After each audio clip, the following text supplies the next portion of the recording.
Assalamualaikum warahmatullahi wabarakatuh. Friendku dimanapun kalian berada, selamat malam. Selamat berjumpa lagi dengan saya Jeki di kisah horor.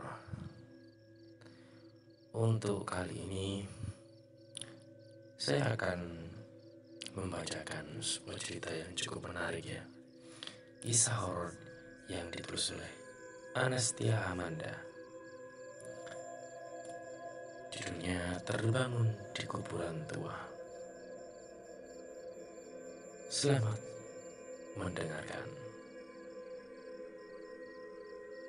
Jadi penulis ini menceritakan tentang kejadian yang terjadi pada dirinya yang menimpa bertahun-tahun yang lalu, tepatnya ketika penulis berusia 13 tahun, yaitu saat masih duduk di bangku SMP. Penulis memiliki kelebihan, yaitu penulis bisa melihat sosok yang tidak bisa orang lain lihat. Tentunya kalian bisa menebak apa itu. Mereka itu adalah makhluk gaib. Jadi untuk saat ini saya akan menjadi pihak pertama yang menceritakan.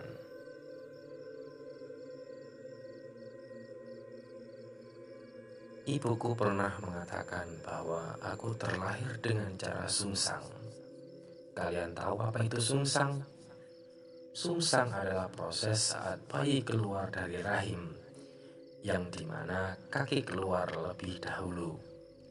Yang mana jika kita berkaca kepada persalinan normal, bayi akan keluar kepalanya terlebih dahulu.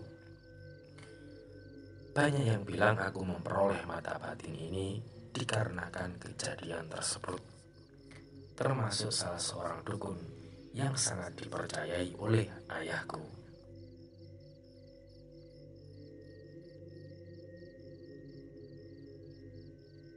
Cerita ini dimulai pada saat malam Sabtu, dan waktu sudah menunjukkan pukul 10 malam. Waktu itu aku sedang sibuk memasak di dapur, karena kebetulan sudah 2 hari ayah dan ibuku pergi menjenguk nenek yang sedang sakit di kampung. Jadi aku sedang sendirian menjaga rumah. Sebenarnya biasanya ada bibi yang menemaniku dari pagi sampai sore. Dan ketika pukul 8 malam, ia akan pulang. Walaupun sebenarnya aku merasa takut sendirian di rumah, tapi aku mencoba untuk tetap tenang. Singkat cerita, ketika pukul sudah menunjukkan pukul 11 malam dan aku sudah selesai makan dan sedang mencuci piring di dapur, aku mendengar suara ketukan pintu.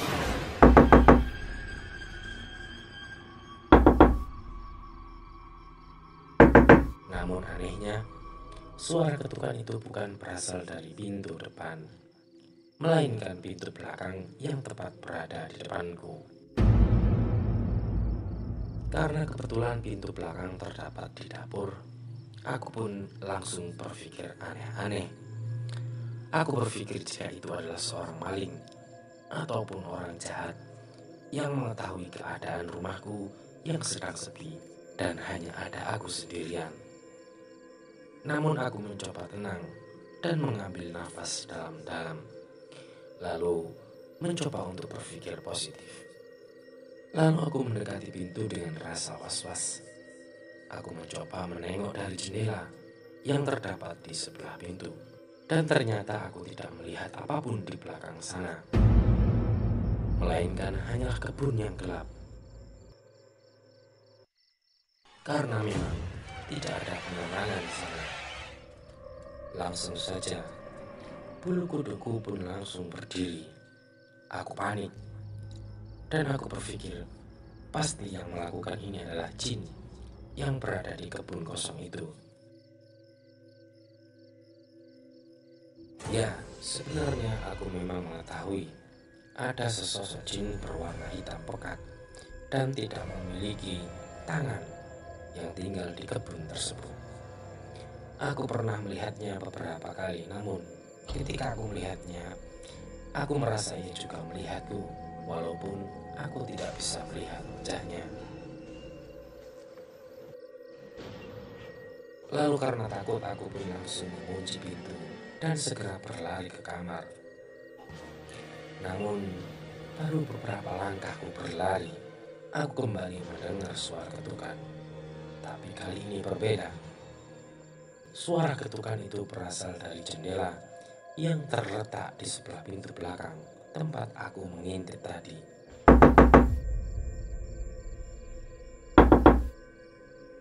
Dan tentu saja aku secara refleks langsung menengok ke arah jendela tersebut.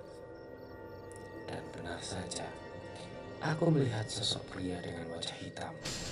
Bahkan saking hitamnya, aku tidak bisa melihat bentuk wajah dan matanya. Keringatku pun langsung bercucuran deras. Badanku seolah tak bisa bergerak sama sekali.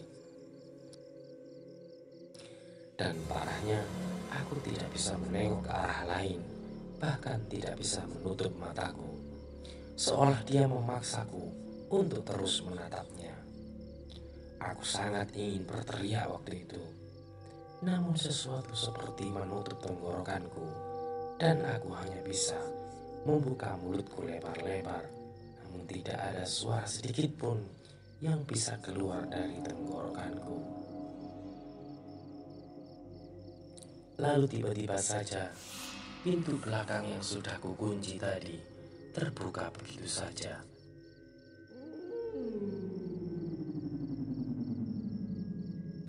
Dan sosok itu masuk ke dalam rumahku dan masih dalam kondisi yang tidak bisa bergerak.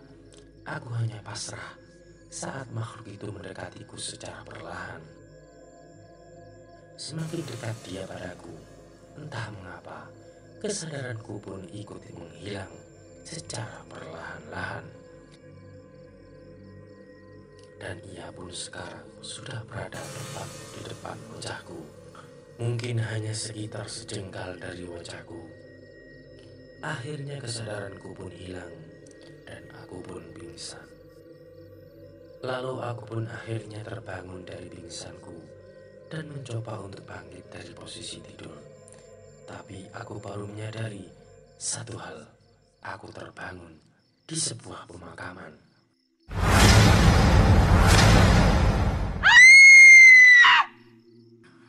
Aku pun langsung berteriak karena saking kagetnya. Mengapa aku bisa di sini? Padahal sebelumnya aku sedang berada di dapur dan aku pun teringat dengan makhluk hitam yang menghampiriku waktu itu dan membuatku pingsan. Dan ketika aku bangun, aku sudah berada di kuburan.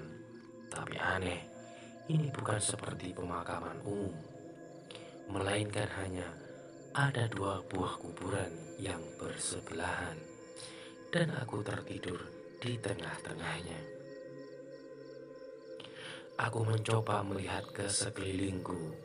Aku hanya bisa melihat sebuah kabut putih dan pepohonan, seolah kuburan ini seperti terisolasi dan tidak terurus. Aku pun mencoba lari dari tempat tersebut.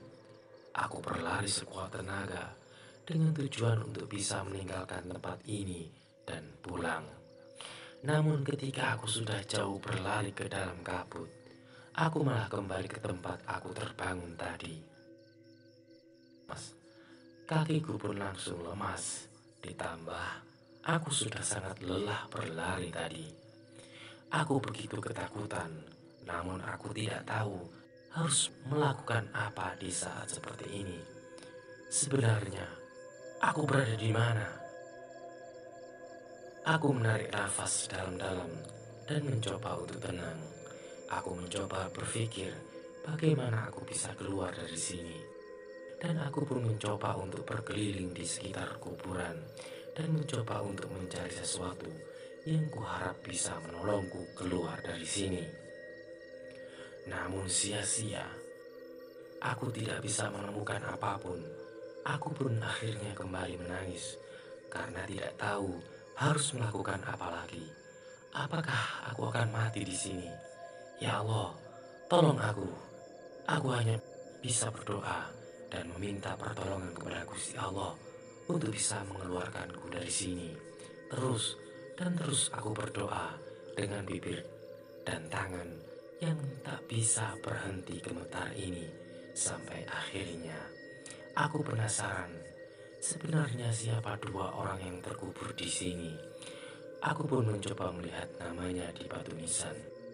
Syarif Hidayatullah, kataku yang membaca salah satu nama yang terpampang di batu nisan tersebut. Namun tiba-tiba saja aku merasakan ada sosok yang muncul di belakangku. Bulu kuduku pun kembali merinding hebat. Aku tidak berani untuk menengok ke belakang. Tapi anehnya aku merasakan energi positif dari sosok yang berada di belakangku ini.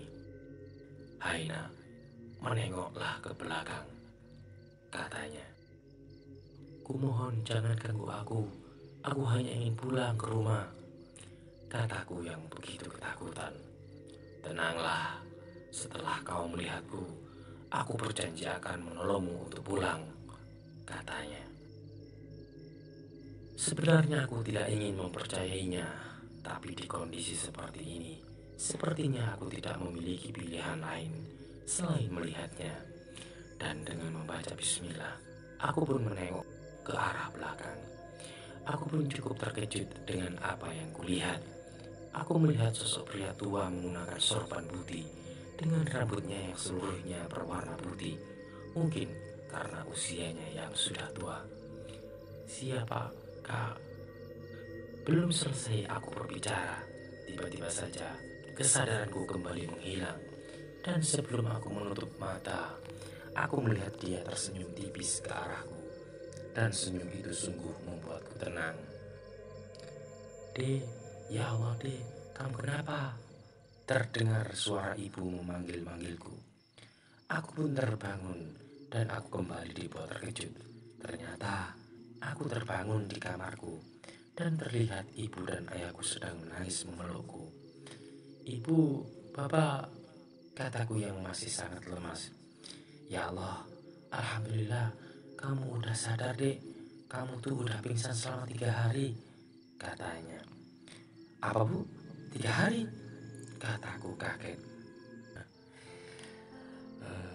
Demikianlah cerita singkat yang apabila kalian mau membacanya sendiri, tulisan dari Anastasia Amanda.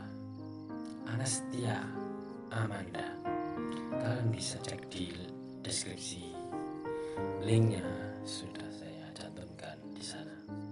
Terima kasih. Selamat tidur dan semoga kalian tidak mimpi buruk. Assalamualaikum warahmatullahi wabarakatuh.